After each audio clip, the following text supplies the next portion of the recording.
Hello दोस्तों, स्वागत है आपके अपने यूट्यूब चैनल लेके स्टडी नोट में। आप सभी दोस्तों का मैं शुक्ला बहुत बहुत स्वागत करता हूं। आज की क्लास में हम बात करेंगे बीए थर्ड सेमेस्टर के सभी छात्र छात्राओं के लिए जो राजनीति शास्त्र से बिलोंग करते हैं, जिनका पॉलिटिकल साइंस सब्जेक्ट है, उनके लिए आज की क्लास में आपको मॉडल पेपर्स बनने में जो प्रश्न आए हैं वो आपको सारा विस्तार पूर्वक बताया जाएगा, जो आपके पेपर में बहुत ही लाभ होगा। इसमें आपको सबसे ज़्यादा प्रॉफिट होगा, क्योंकि आपके जो पेपर्स होते हैं उसमें अगर आप मॉडल पेपर सॉल्व करके जाते हैं तो आपका सबसे ज़्यादा उसमें 100% आपका रिजॉल्व वहाँ पे आपको मिल जाता है। तो इस तरीके से अगर आप तैयारी करते हैं तो ज़्यादा से ज़्यादा नंबर लाने का आपको चांसेस होते हैं और अच्छे से आप तैयारी भी कर लेते हैं। तो आपको ये प्रश्न जो लेके आए हैं ये आपको सबसे ज़्यादा आपके पेपर में पूछा भी गया है। तो दोस्तों, अगर चैनल में आप लोग नए हैं तो चैनल को सब्सक्राइब कर दीजिए, बेल आइकन दबा दीजिए, क्योंकि आने वाले वीडियो का नोटिफिकेशन आप लोगों तक बिल्कुल मिलता रहे। और अगर हमारे पुराने छात्र छात्राएँ हैं तो एक दूसरे को वीडियो को शेयर करते रहे। तो चलिए चलते हैं दोस्तों मॉडल पेपर की तरफ कि मॉडल पेपर में कैसा प्रश्न आया है। जी हाँ दोस्तों, ये है आपका मॉडल पेपर। इसमें आपका है कि बीए थर्ड सेमेस्टर राजनीति शास्त्र प्रश्न पत्र आपका है। इसमें भारत में राजनीति यानी कि इंडियन पॉलिटिकल इन प्रोसेस, तो ये आपका होता है आपका पेपर। टाइम आपका होता है 2 घंटे का है। एनईपी का मतलब होता है न्यू एजुकेशन पॉलिसी 2020 के अकॉर्डिंग। फिर आपका था खंड आ में आपको सभी प्रश्न अनिवार्य हैं और प्रत्येक प्रश्न का आंसर आपको 50 शब्दों में देना है। पहले का फर्स्ट प्रश्न है आपका कि प्रत्यक्ष प्रजातंत्र किसे कहते हैं, यानी कि प्रत्यक्ष प्रजातंत्र किसे कहते हैं। इसमें लिखना होगा कि जब शासन जनता के कार्यों में स्वयं भाग लेती हैं, यानी कि जब जनता शासन के कार्यों में स्वयं भाग लेती हैं तो उसे हम प्रत्यक्ष प्रजातंत्र कहते हैं। प्राचीन यूनान में तथा रोम के नगर में राज्यों में इसी प्रकार का प्रजातंत्र प्रचलित था। प्रत्यक्ष प्रजातंत्र बड़े बड़े देशों में संभव नहीं हो सकता था। छोटे छोटे देशों में यह लागू किया जा सकता है कि स्विट्जरलैंड के कुछ कैंटनों में आज भी प्रत्यक्ष प्रजातंत्र प्रचलित है, इसीलिए उसे हम प्रत्यक्ष प्रजातंत्र का घर कहा जाता है। तो ये होता है प्रत्यक्ष प्रजातंत्र। उसका फिर होता है सेकंड प्रश्न कि सांप्रदायिकता का क्या अर्थ है। सांप्रदायिकता का क्या अर्थ है, इसमें लिखेंगे आप आंसर में कि वर्गीय भावना जो अपने समूह या वर्ग के लिए विशेष अधिकारों और हितों की रक्षा पर आधारित होती है।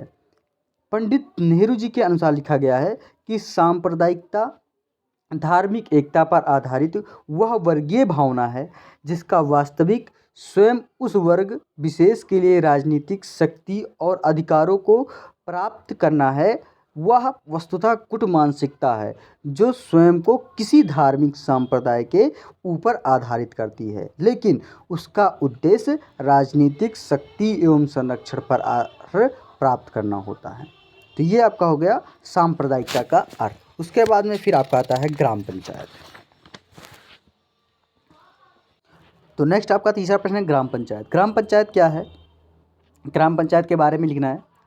पंचायत विधि आंसर में लिखेंगे पंचायत विधि अधिनियम 1994 में कहा गया है कि राज्य सरकार प्रत्येक स्थिति में 1000 की जनसंख्या पर एक ग्राम पंचायत गठित करेगा। यदि किसी ग्राम की जनसंख्या 1000 से कम है तो उसे बगल के ग्राम में मिला दिया जाएगा। ग्रामों के इस समूह को पंचायत क्षेत्र कहा जाएगा और ग्रामों के इस समूह में सर्वाधिक जनसंख्या वाले ग्राम के नाम पर ही ग्राम पंचायत का नाम रखा जाएगा।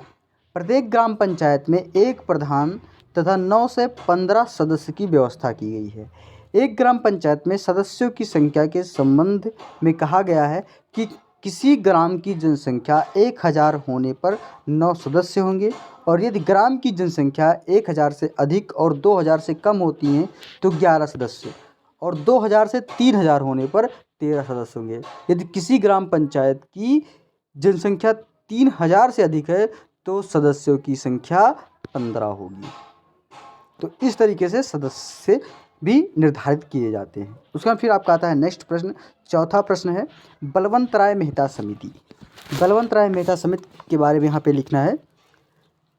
इसमें लिखेंगे आप लोग कि पंचायती राज व्यवस्था की दिशा में विचार करने के लिए 1957 ईस्वी में बलवंत राय मेहता की अध्यक्षता में एक समिति का गठन किया गया। इस समिति ने अपनी रिपोर्ट में यह सिफारिश की कि लोकतांत्रिक विकेंद्रीकरण के लिए पंचायत राज संस्थाओं की शुरुआत की जानी चाहिए। समिति का कहना था कि स्थानीय शासन को मजबूत करने के लिए त्रिस्तरीय व्यवस्था होनी चाहिए, जो ग्राम स्तर पर ग्राम पंचायत, खंड स्तर पर पंचायत समिति और जिला स्तर पर जिला परिषद, और इन संस्थाओं को प्रशासन की वास्तविकता, शक्ति तथा उत्तरदायित्व प्रदान किया जाए और सामाजिक विकास के कार्यक्रम इन्हीं संस्थाओं के माध्यम से चलाया जाए। तो ये बलवंत राय मेहता समिति की गठन है ये। उसका फिर आपका आता है 5वां प्रश्न, पंचायत राज व्यवस्था पर गठित गतिविधियाँ लिखिए। अब इसमें लिखेंगे आप लोग पंचायत राज व्यवस्था में गठित गतिविधियाँ। पंचायती राज व्यवस्था में गठित समिति के नाम निम्नलिखित हैं। कौन कौन से हैं? पहला तो आपका आता है इसमें बलवंत राय मेहता समिति। फर्स्ट नंबर आपका आता है बलवंत राय मेहता समिति, जो 1956 में लागू हुआ 1957 तक। उसका फिर दूसरा नंबर है अशोक मेहता समिति, जो 1977 में लागू हुआ था। तीसरा नंबर है राव समिति, जो 1985 में हुई। उसका भी चौथा नंबर आपका है कि फोर्थ नंबर आया था कि सिंधवी समिति, जो 1987 में हुआ। और फिफ्थ नंबर आया था 5 नंबर की थुंगन समिति, जो 1988 में लागू किया। तो इस तरीके से समितियां जो पंचायती राज व्यवस्था में अपना गठन प्रस्तुत किया था, वो यहाँ पे आपको बताया जाएगा। अलग अलग तरीके से उन्होंने अपना जो विचार विमर्श था वो प्रकट किया था।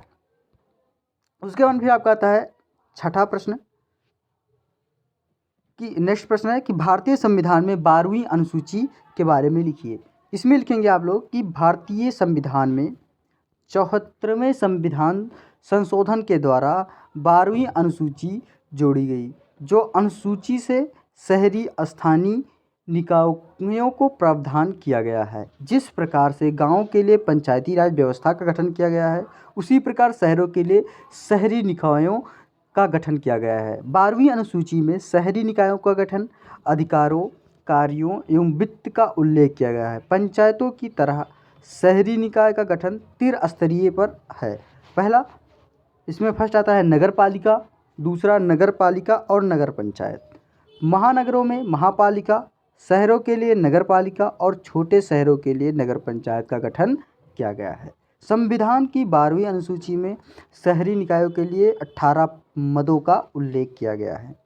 तो ये था 12वीं अनुसूची के बारे में। उसके बाद फिर आता है नेक्स्ट प्रश्न, यानी कि 7th नंबर की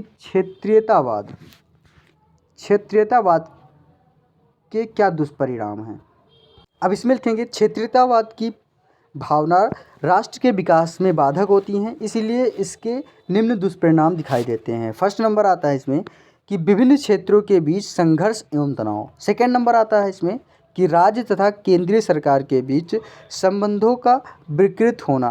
थर्ड नंबर कि स्वार्थी नेतृत्व तथा संगठनों का विकास। फोर्थ नंबर कि भाषा की समस्या का अधिक जटिल होना। और फिफ्थ नंबर है कि राष्ट्रीय एकता की चुनौती। तो इसके ये दुष्परिणाम होते हैं। और फिर 6th नंबर आते हैं इसमें कि जातिगत भावनाओं को भड़काने की प्रवृत्ति। और फिर 7th नंबर आता है इसमें कि धार्मिक भावनाओं एवं सांप्रदायिकता को बढ़ावा दें। तो ये आपके नंबरिंग वाइज जो हैं वो क्या है, ये आपके क्षेत्रीयतावाद के दुष्परिणाम। उसके बाद फिर आपका नेक्स्ट प्रश्न है 8th नंबर कि जाति एवं वर्ग भारत को किस प्रकार एकता के सूत्र में बांधे हुए हैं। अब इसमें लिखेंगे जाति एवं वर्ग। कुछ लोग जाति एवं वर्ग को भारतीय राजनीति में बाधक मानते हैं, लेकिन ऐसा नहीं है। ये भारत की एकता के सूत्र में बांधे हुए हैं। ये कहा जाता है कि भारत में अनेकता में एकता दिखाई देता है। भारत में विभिन्न जातियों एवं वर्गों के लिए लोग रहते हैं, लेकिन वे देश की एकता के सूत्र में बांधे हुए हैं। वे गर्व से कहते हैं कि हम भारतीय हैं। अमेरिकी लेखक रुडोल्फ महोदय जी का मत है कि जाति व्यवस्था में जातियों के राजनीतिकरण में सहयोग देकर परंपरावादी व्यवस्था को आधुनिकीकरण में ढालने का कार्य किया है और अपने परिवर्तित रूप में जाति एवं वर्ग की व्यवस्था में भारतीय समाज में लोकतंत्र को सफल बनाते हुए समाज के विकास में सहायक हुआ है और देश के अंदर सभी वर्ग अपने को भारतीय नागरिक मानते हैं। उसका फिर 9th नंबर आता है कि अल्पसंख्यक कौन है, स्पष्ट कीजिए। इसमें लिखेंगे अल्पसंख्यक के बारे में। अल्पसंख्यक कौन है, इसका मूल संविधान में कोई उल्लेख नहीं था। सन 1957 ईस्वी में केरल शिक्षा विधेयक और अल्पसंख्यक शब्दों का प्रयोग किया गया था।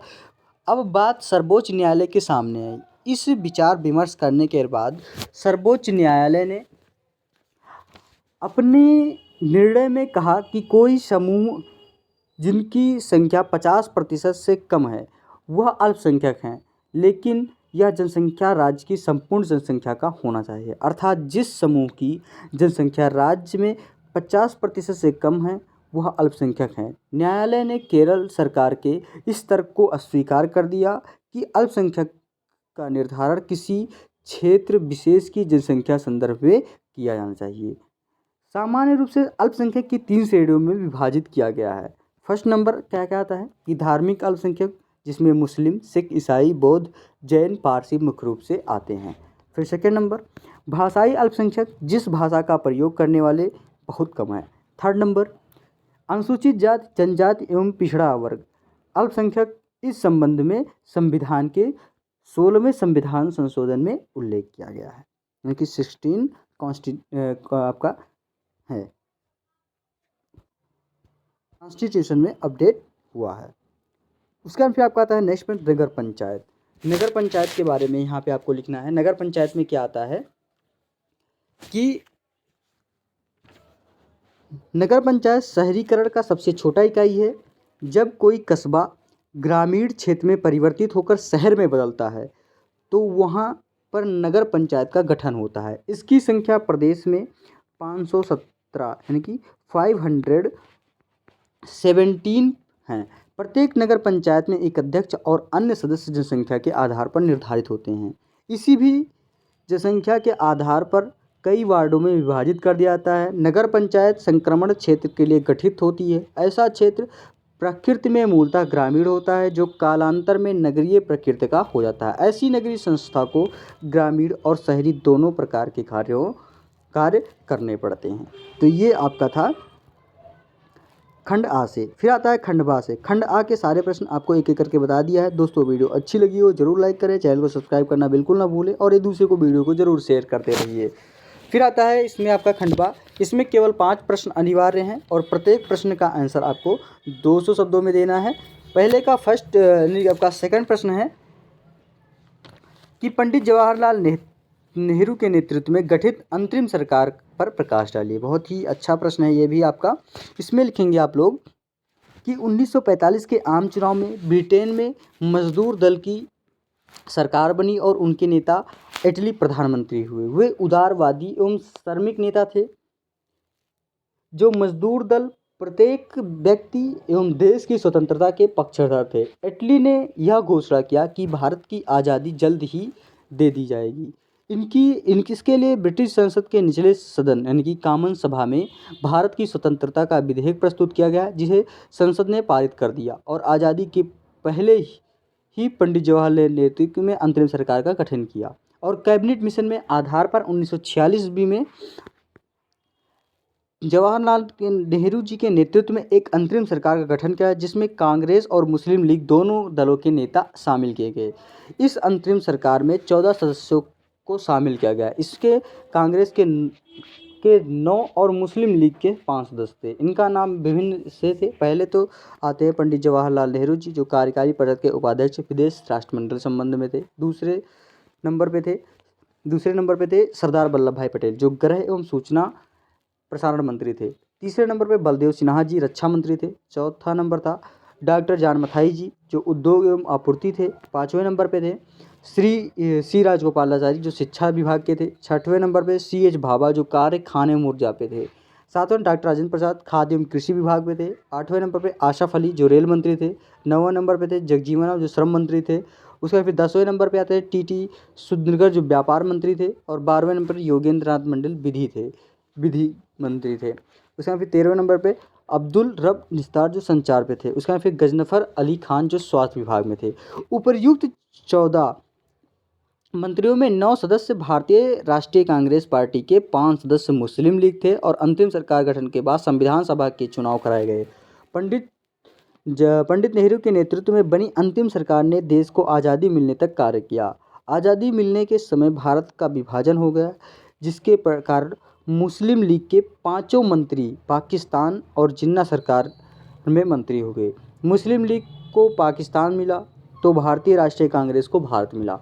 पाकिस्तान के निर्माण के बाद बने पहले मंत्रिमंडल में 2 हिंदू मंत्री हुए, लेकिन जिन्ना के निधन के बाद इन दोनों मंत्रियों की कोई सुनवाई नहीं है और प्रताड़ित किए गए, जिसके कारण कानून एवं श्रम मंत्री योगेंद्र नाथ मंडल पाकिस्तान छोड़कर भारत चले आए, जबकि भारत में सभी धर्मों का बराबर हक मिला। तो इस तरीके से ये था दूसरा प्रश्न। फिर आता है नेक्स्ट में की तीसरा प्रश्न है कि उत्तर प्रदेश में मिली जुली सरकार पर प्रकाश डालिए। अब इसमें लिखेंगे दोस्तों आप लोग कि आम चुनाव में किसी भी दल को पूर्ण बहुमत नहीं मिलता, तो कोई दल मिलकर सरकार का गठन करती हैं, जिसे मिली जुली सरकार या संविदा सरकार कहा जाता है। उत्तर प्रदेश में मिली जुली सरकार की शुरुआत 1967 में हुआ, जो 1971 से 1989 से 2007 तक चलती रही। 1967 के विधानसभा चुनाव में कांग्रेस पार्टी का मात्र 199 स्थान प्राप्त हुए। वह छोटे दलों एवं निर्दलीय विधायकों के साथ मिलकर चंद्रभानु गुप्त के नेतृत्व में सरकार का गठन किया, लेकिन चरण सिंह द्वारा अपने 13 साथियों के साथ कांग्रेस पार्टी छोड़ देने से प्रदेश सरकार 17वें दिन हार ही गिर गई और विपक्ष सहयोग से चरण सिंह मुख्यमंत्री बने। इसके बाद 1969 में विधानसभा चुनाव के बाद चंद्रभानु गुप्त, चरण सिंह और टीएन सिंह संविदा सरकार के मुख्यमंत्री हुए। 1971 से 1989 तक प्रदेश में एक दलीय सरकार रही और 1989, 91 और 93-95 से मुलायम सिंह यादव और 95 और 97 में मायावती और 98 में कल्याण सिंह। वर्ष 1999-2000 में रामप्रकाश गुप्त और 2000 से 2002 में राजनाथ सिंह और वर्ष 2002 से 3 तक मायावती और वर्ष 2003 से 7 तक मुलायम सिंह यादव के नेतृत्व में संविदा सरकार में कार्य किया था। प्रदेश में जब तक संविदा सरकार बनी उसे 3 वर्गों में रखा जाता था। फर्स्ट नंबर पे आता था कांग्रेस के पास सरकार का नेतृत्व। ऐसी मिली जुली सरकार जिसमें सरकार का नेतृत्व कांग्रेस के पास रहा और 67 और 69 में विधानसभा चुनाव के बाद चंद्रभानु गुप्त ने 1970 में त्रिभुवन नारायण सिंह के नेतृत्व में सरकार का गठन किया और उसे अन्य दलों ने समर्थन दिया। फिर सेकंड नंबर पे आता है कांग्रेस के समर्थन में बनी सरकार। ऐसी सरकार जिसे कांग्रेस ने समर्थन देकर बनवाया और इन सरकारों में कांग्रेस शामिल हुई और उसने कुछ सरकारों को बाहर से समर्थन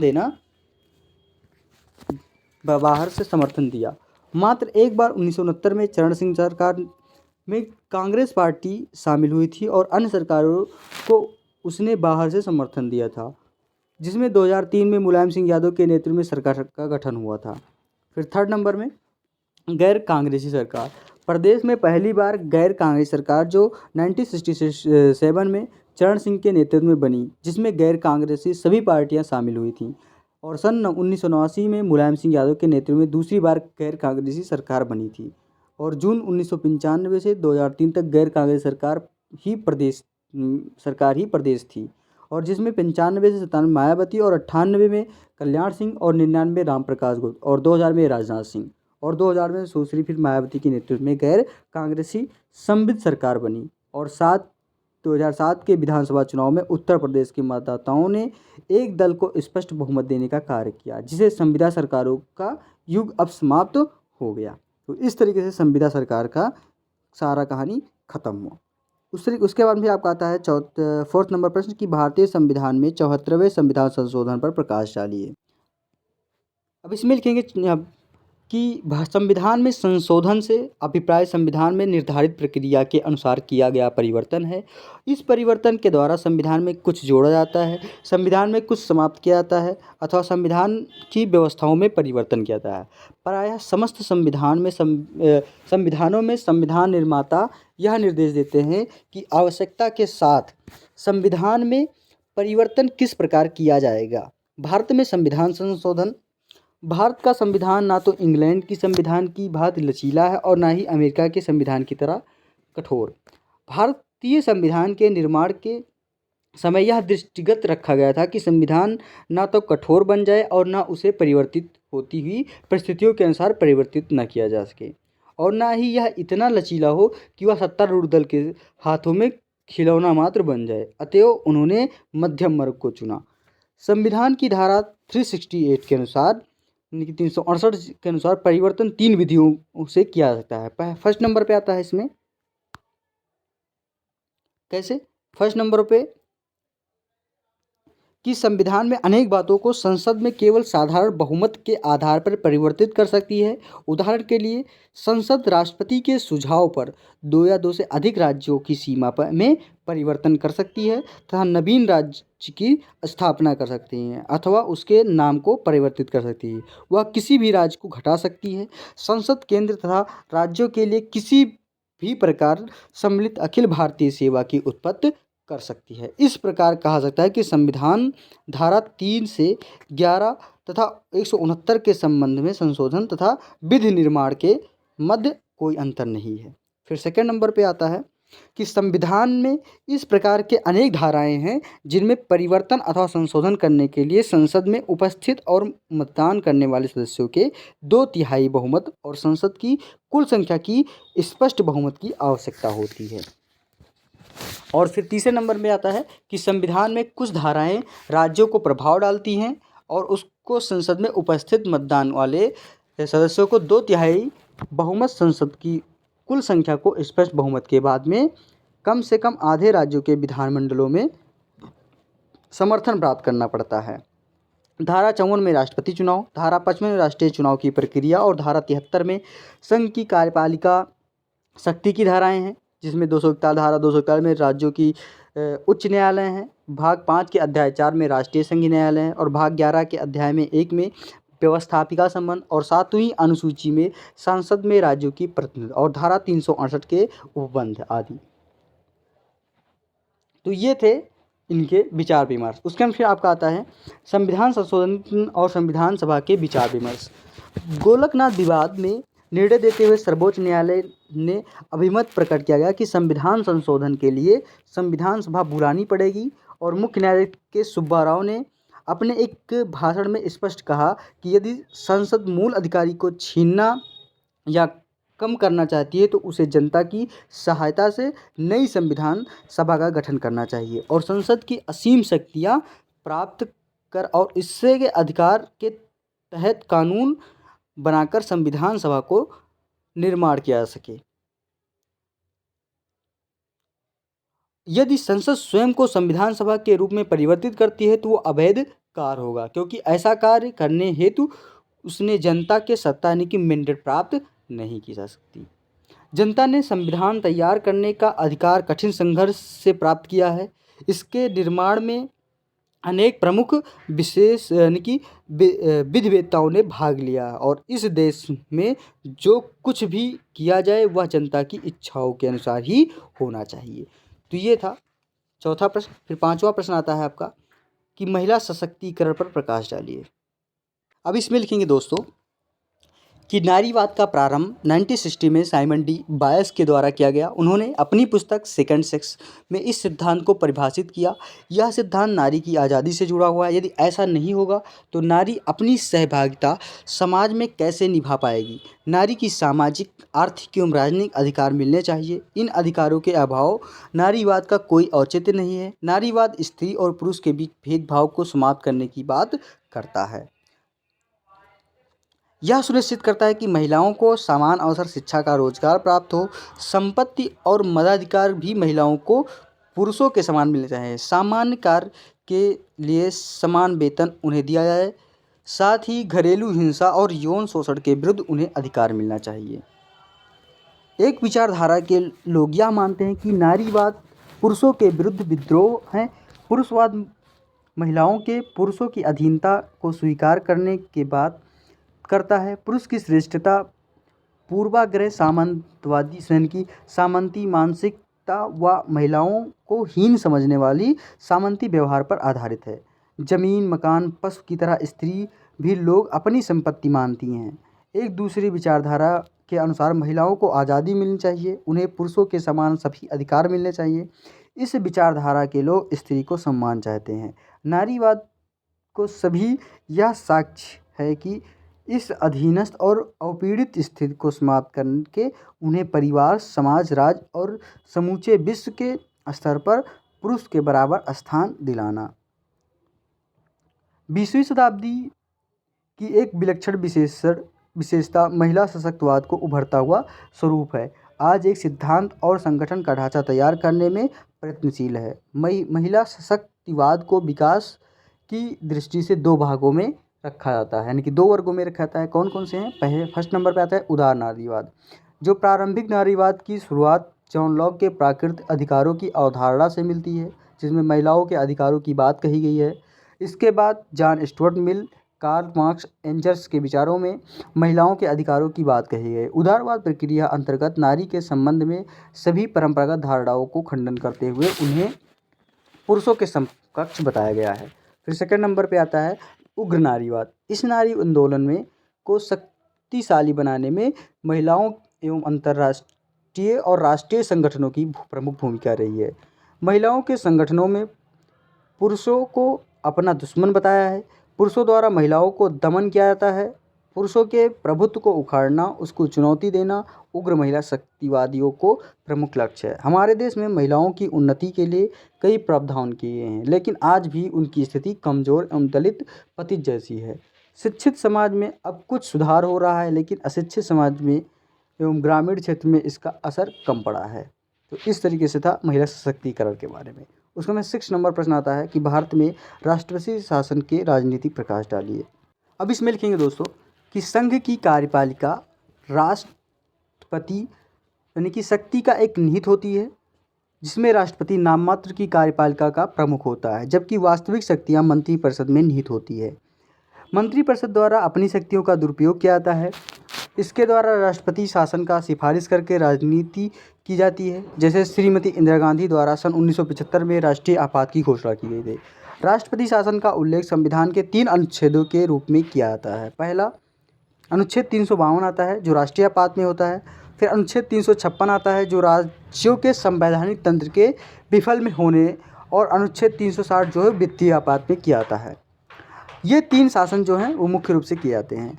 राष्ट्रपति शासन की राजनीति सबसे अधिक अनुच्छेद जो 356 पर हुई है, यह अनुच्छेद काफ़ी विवादित रहा, इसलिए राजमन्नार समिति ने इस अनुच्छेद को भारतीय संविधान से निकालने की बात कही थी। सन 1975 में राष्ट्रीय आपात की घोषणा होने के बाद जनता केंद्र सरकार के खिलाफ हो गई और 1970 में देश में लोकसभा के आम चुनाव कराए गए। इस चुनाव में सत्ता विरोधी लहर आई रही और कांग्रेस पार्टी के स्थान पर जनता पार्टी की सरकार बनी। जनता पार्टी की सरकार में गृह मंत्री चौधरी चरण सिंह ने कहा कि जिन राज्यों में कांग्रेस की खाता नहीं खुला और जहां उस पार्टी का सफलता नहीं मिली, उन राज्य सरकारों को त्यागपत्र दे देना चाहिए। इन राज्यों की सरकारों में त्यागपत्र मांगा गया। जब उनके द्वारा त्यागपत्र नहीं दिया गया तो 9 राज्यों के कांग्रेस सरकारों को बर्खास्त कर दिया गया और इसके पीछे राजनीतिक कारण ही था। सन 1980 के लोकसभा चुनाव के बाद कांग्रेस पार्टी की वापसी हुई और इस चुनाव में जनता पार्टी को कई राज्यों में काफ़ी निराशा हाथ लगी। ऐसे 9 राज्यों की सरकारों को बर्खास्त करके राष्ट्रपति शासन लागू कर दिया गया और इस निर्णय के पीछे राजनीतिक कारण के साथ ही बदले की भावना भी थी। इसके बाद कई राज्यों में राष्ट्रपति शासन राजनीतिक कारणों से हुई लागू किया गया और सन 1992 में राम जन्मभूमि एवं बाबरी मस्जिद का ढांचा गिराए जाने के कारण उत्तर प्रदेश की कल्याण सरकार को बर्खास्त कर दिया गया। इसके बाद अलग अलग कारण दिखाकर मध्य प्रदेश के सुंदरलाल पटवा, राजस्थान भैरव सिंह शेखावत एवं हिमाचल प्रदेश शांता कुमार की सरकार को राजनीतिक कारणों से ही बर्खास्त किया गया और इस प्रकार देश में राष्ट्रपति शासन के तहत राजनीति की जा रही है। तो ये होता है भारत में राष्ट्रपति शासन को किस तरीके से राजनीति पर ये लोग करते रहते हैं। उसके बाद फिर आपका आता है नेक्स्ट प्रश्न की पंथ निरपेक्षता पर प्रकाश डालिए। आपका लास्ट प्रश्न है सेक्शन बी का, पंथ निरपेक्षता। अब पंथ निरपेक्ष में लिखेंगे धर्म निरपेक्षता और पंथ निरपेक्षता को समझाने के लिए अंग्रेजी शब्द रिलीजन और धर्म के मूल में जाना आवश्यक है।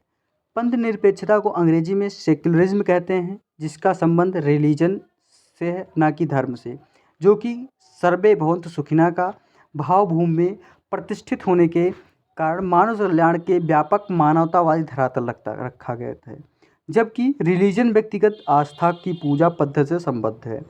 वस्तुतः राज्य पंथ निरपेक्षता हो सकता है किंतु धर्मनिरपेक्ष नहीं। धर्मनिरपेक्ष होने पर राज्य अपनी प्रासंगिकता को खो देगा। स्पष्ट है कि पाश्चात्य जगत को आए जब सेक्युलरिज्म भारतीय पृष्ठभूमि में अनुकूलन नहीं होता। यदि इसकी उपयोगिता है तो धर्मनिरपेक्षता का पर्याय मानकर, नहीं धर्मनिरपेक्षता पंथ निरपेक्षता के समानार्थक प्रयोग से तो अपना छद्म रूप ही अभिव्यक्त करती है। अर्थात भारत में धर्मनिरपेक्षता का दावा करने भ्रांतिमूलक यह तथाकथित धर्मनिरपेक्षता राजनीतिक और स्वार्थ सिद्धि का एक छद्म अस्त्र बन गया है। जब हम भारतीयता में धर्म की बात करते हैं तो हमें स्पष्ट करना होगा कि धर्म और रिलीजन में क्या अंतर है। रिलीजन व्यक्तिगत आस्था और पूजा पद्धति से संबंधित है।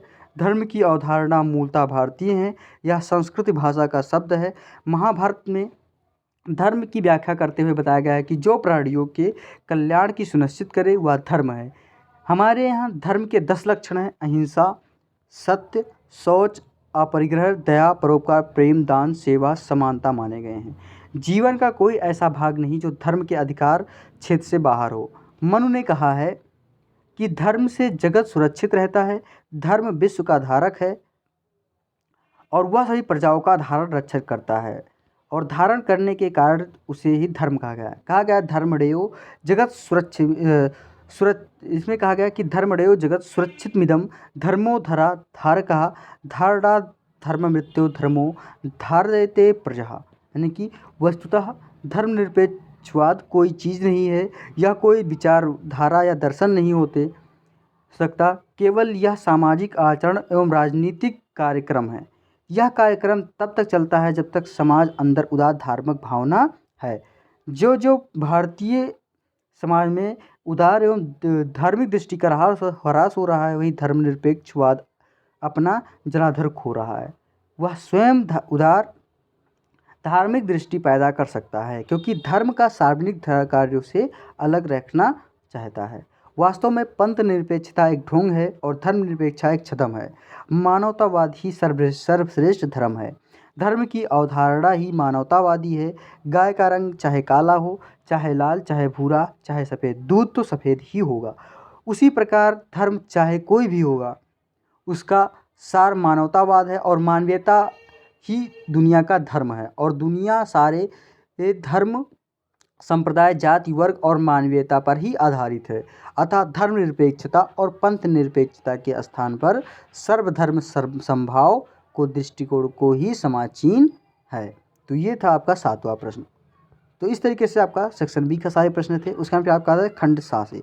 खंड सा में केवल आपका पहला प्रश्न आता है कि 1919 के भारतीय शासन के अधिनियम मॉन्टेस्क्यू चेम्सफोर्ड की आलोचनात्मक व्याख्या कीजिए। उसका में दूसरा प्रश्न आता है इसमें कि 1935 का भारतीय अधिनियम लोकतांत्रिक प्रक्रिया स्थापित करने से कहाँ तक सफल रहा। उसमें फिर तीसरा प्रश्न आता है कि भारतीय संविधान के संघात्मक तथा एकात्मक लक्षणों को अपनाया गया है, इसलिए उसे संघवाद कहा जाता है, स्पष्ट कीजिए। उसका फिर चौथा प्रश्न आता है इसमें आपका कि मिलीजुली सरकार किसे कहते हैं। भारत में मिलीजुली सरकार पर प्रकाश डालिए। उसका फिर 5वां नंबर आता है कि राजनीतिक दल किसे कहते हैं। राजनीतिक दलों के महत्व एवं प्रकारों को प्रकाश डालिए। इसमें आपका सेक्शन सी में आपको केवल 2 प्रश्न अनिवार्य होते हैं। प्रत्येक प्रश्न का आंसर 5 शब्दों में देना होता है। तो ये सारे प्रश्न हम आपको एक वीडियो में करके, जो 2 वीडियो में आपको करके बना के बता देंगे, जिससे कि आपको पढ़ने में आसानी हो ये लॉन्ग आंसर होने के कारण इसमें आपको नहीं बता सकते, क्योंकि आपको समझ में थोड़ा कम आएगा और आपका जो माइंड डिवाइडेड होता है वो आपका बढ़ जाता है। तो इस तरीके से आपको यहाँ से अलग वीडियो में बताएंगे, तो वहाँ आपको समझ में आ जाएगा। तो दोस्तों अगली वीडियो तक इंतज़ार कीजिए और अगली वीडियो में हम आपके साथ फिर से उपस्थित होंगे। धन्यवाद दोस्तों, जय हिंद।